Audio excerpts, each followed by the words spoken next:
Welcome to Wine Unknown. I'm your host, Brian Fennell, also known as Bright Guy. And man, it feels like forever since the last time I spoke to you guys. But a lot of things have been happening. They're all good, I promise you. But either way, let me reintroduce myself. My name is Brian Fennell, also known as Bright Guy, and I'm a wine specialist. For those of you who don't know what that means, it just means that I know a lot more things about wine than the average person, and I just want to share it with you guys. So no matter where you're at on your journey, no matter if it's the beginning, the middle, and there's no such thing as the end, this show is for you. So last season, we covered the noble grapes, what they were, where they come from, or where they can potentially come from, and what you can do with those. Noble grapes, in a nutshell, are just the international grape varietals. We're talking about the Rieslings, Moscatos, Cabernet Sauvignons, etc., etc., etc.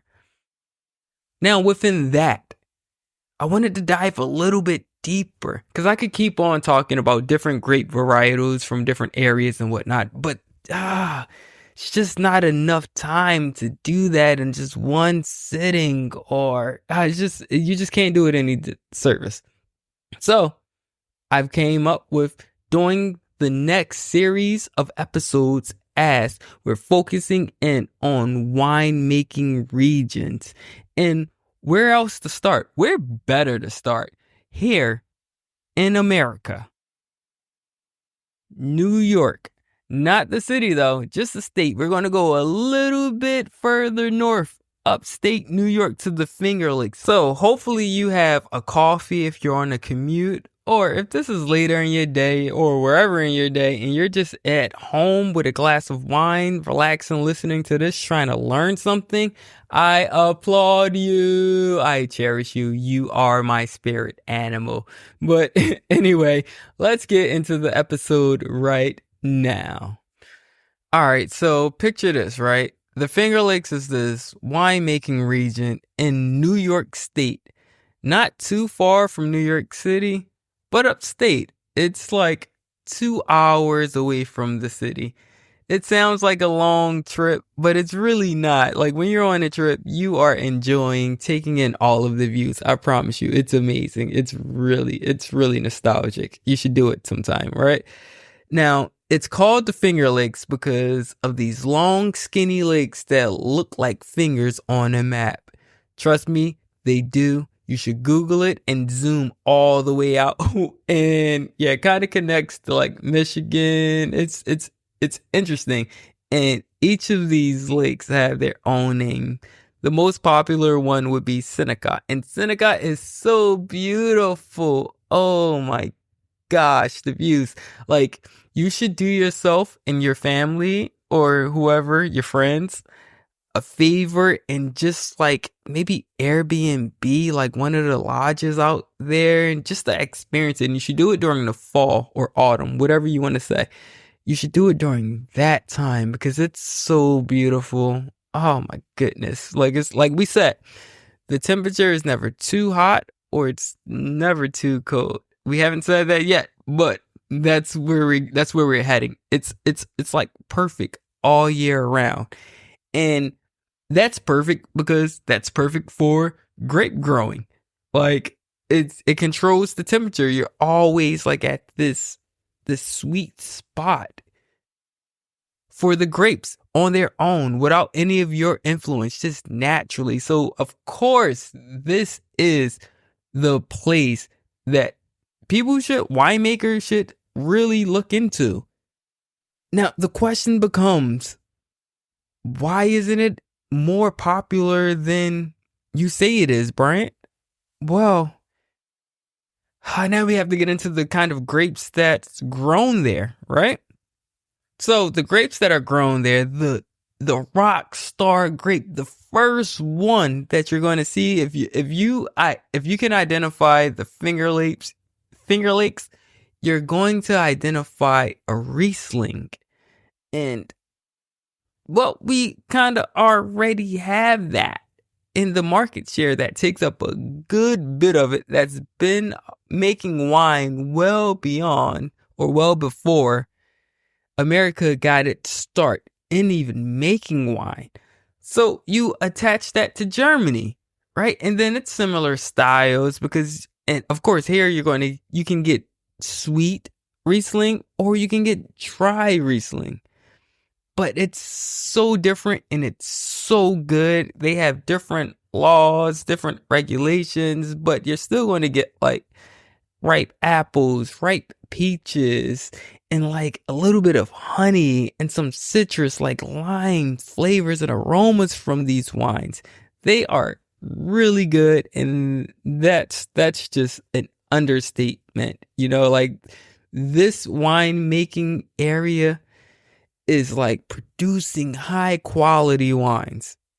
And I'm happy to sit there and like make this the first episode on wine regions and highlighting the Finger Lakes, because man, like their Rieslings are just fantastic. All right, cool. I'm not all right, I'm sorry. I just went down a little rabbit hole. All right. Pardon me. Let me get to the other wines they make, right? So of course they make Gewürztraminer. Now this is because, right, a lot of German winemakers have come over to start planting here because it's so cool and it's so good, and it's sort of like home, but it's not. It's different, So it's like, all right, well, let me explain. All right, this is my tool. This is what I'm good at making Riesling, and I can make it here. It's similar to what I'm used to, but the slopes are not as steep. I'm not losing a lot of lives or a lot of workers by trying to like pick the grapes from the vine in this area.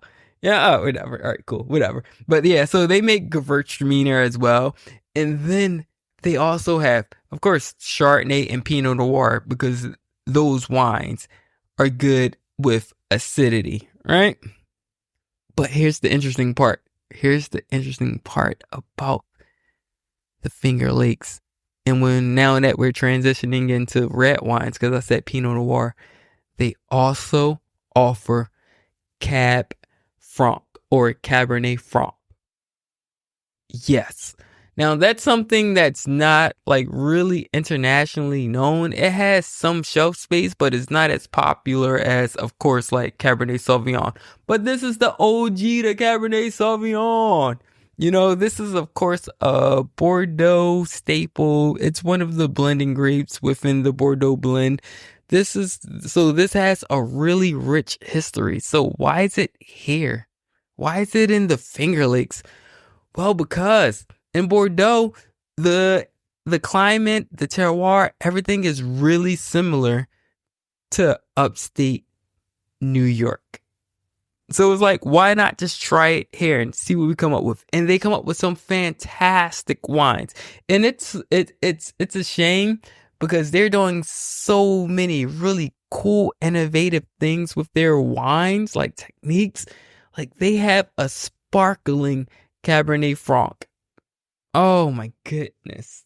To me, I don't know. To me, that just got me excited. Hopefully it got you excited, because have you ever tried or even heard of a sparkling Cabernet Franc? If you even heard of Cabernet Franc, so that's already interesting and cool. Now, another reason why winemakers from international markets come here is because they don't have to deal with the same restrictions on lawmaking for their wines in their homeland, because they're really tough. It's like, this is what we're known for. This is what we do. You cannot do anything outside of these guidelines. So you won't get a sparkling like Riesling from Germany. Well, you will, but like in general, no. It's like no, because the classification, like the laws, it's not going to be like a high on the chart.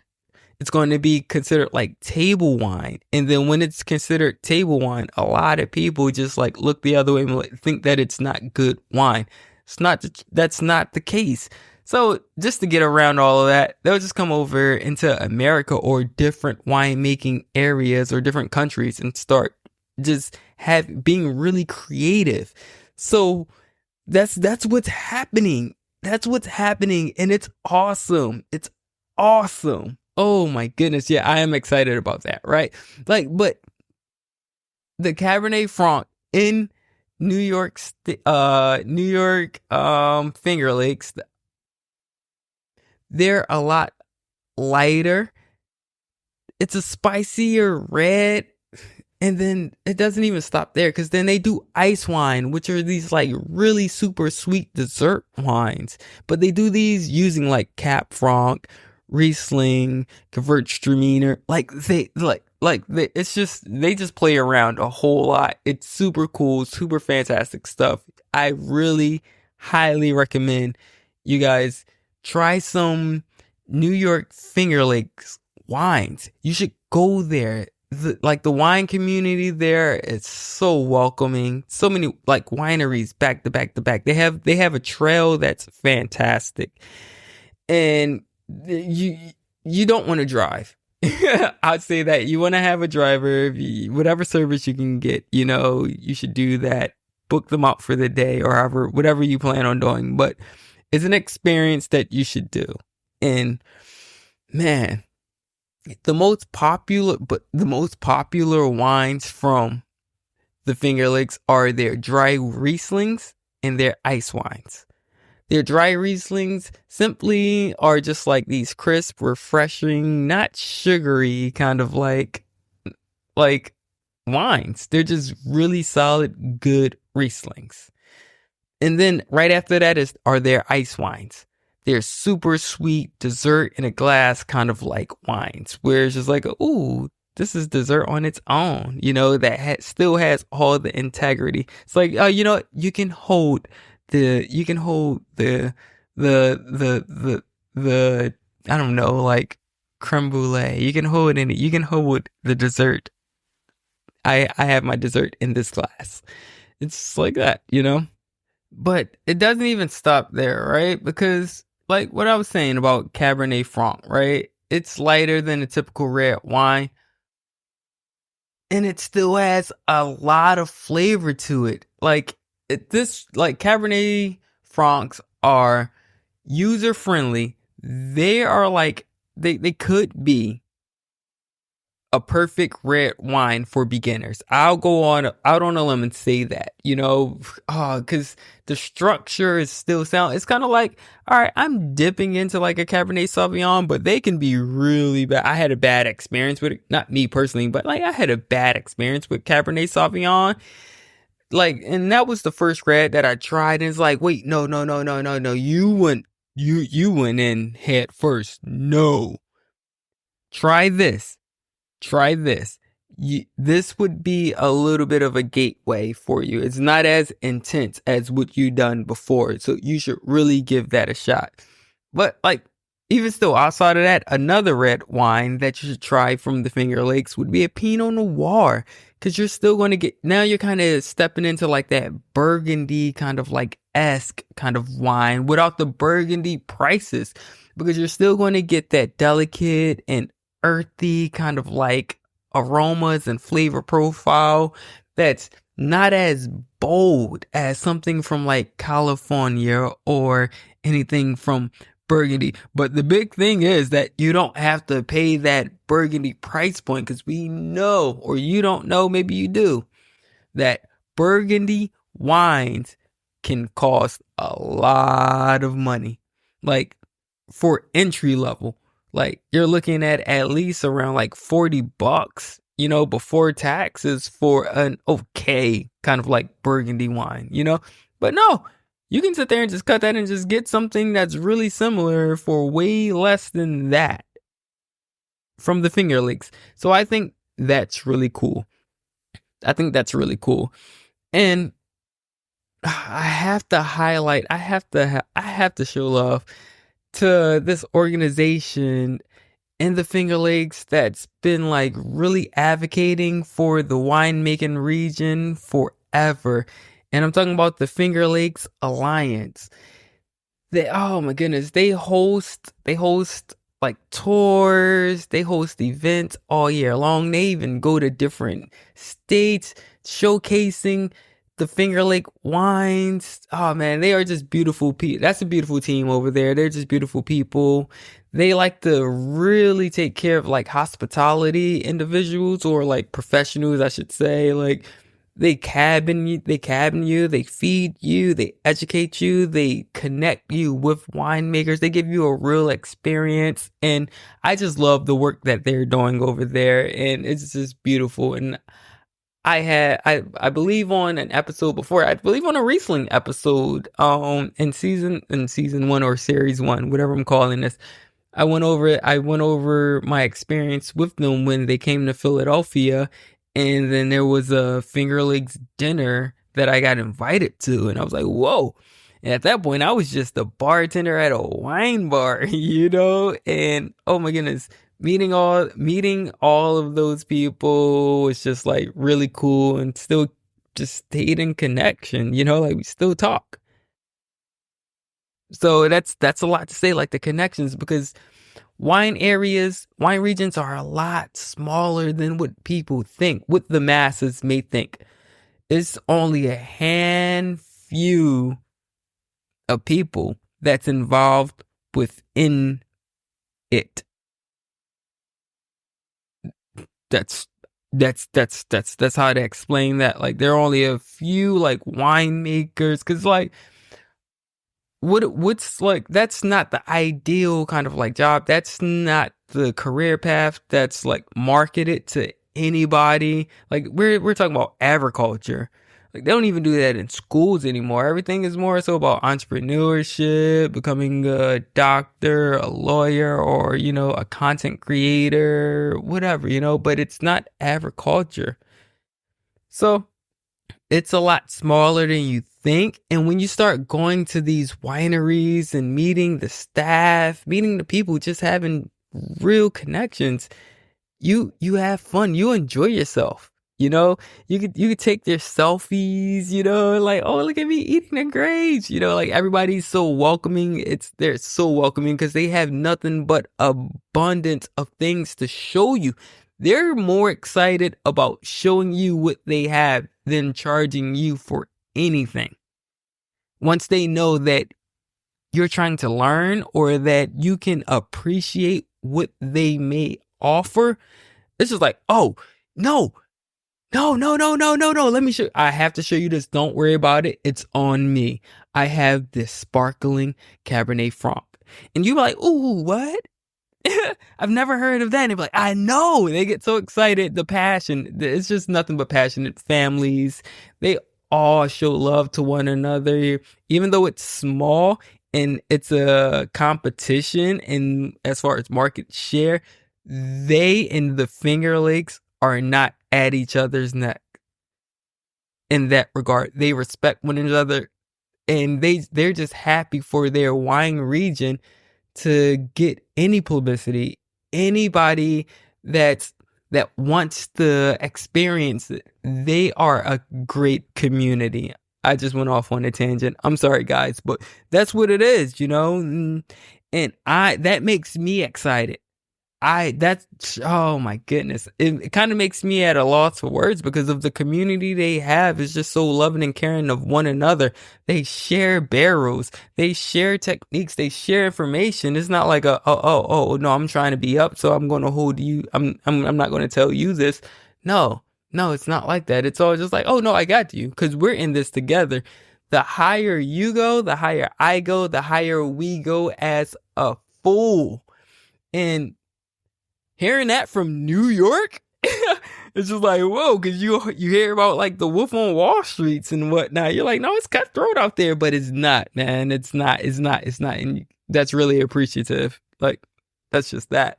So overall, the Finger Lakes is a super chill winemaking region with small wineries. So if you ever go, it feels more laid back compared to like big wine areas like Napa that can feel overwhelming and intimidating. So if you're just starting out with wine, it's a cool place to explore because it's not intimidating and the wines are really approachable. Plus, Riesling from there is usually a hit, even for new wine drinkers. So you just can't miss. You're just going to have fun. That's all I'm saying. So if you like this episode of Wine Unknown, please hit like, share, subscribe to the podcast. I really appreciate it. And oh my goodness, let's just keep on learning more and having fun. All right. Cheers. That was it, right? That was it. All right. Ciao.